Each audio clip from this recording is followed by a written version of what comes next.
Rruga Hasan Podgorica në lagjin Ulla Kryq të qytetit të Shkodrës paraqitet në gjendje të rëndë infrastrukturore. Prej kohësh kjo rrugë vuan nga gropa të shumta dhe dëmtime të theksuara të asfaltit, duke u kthyer problem për banorët e zonës dhe drejtuesit e automjeteve. Situata përkeqësohet edhe më shumë gjatë ditëve me shi, pasi gropat mbushen me ujë, duke e bërë qarkullimin të vështirë dhe duke rrezikuar drejtimin e mjeteve. Kalimi këmbësorëve po ashtu mbetet sfidë, sidomos për fëmijët dhe të moshuarit. Kjo është gjendja rrugës Hasan Podgorica në lagjin Ulla Kryq pas rreshjeve të shiut.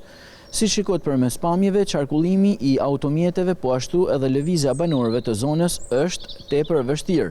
Ndërkohë që banorët kanë apeluar disa herë që të merren masa për rikonstruksionin e kësaj rruge, megjithatë, deri tani situata vazhdon të jetë e njëjtë. Banorët shprehen se problematika ekziston prej kohësh dhe kërkojnë ndërhyrje të menjëhershme nga autoritetet për rikonstruksionin e rrugës. Ky problem vallahi është për fëmijë sidomos edhe për pleq është shumë i bezdisshëm.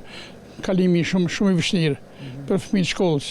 Na po kalojmë gjithsesi, po mirë ka vite, kena 30 vjet jetu që jena stabilizuar jetu. Fëmijët kalojnë me çizme, me ashtu me nivel shumë keq. Me çdo kusht në kjo s'ka mundësi bashkia kurse si me një asfaltoni diçka i riparim të rregullt në këtë vend.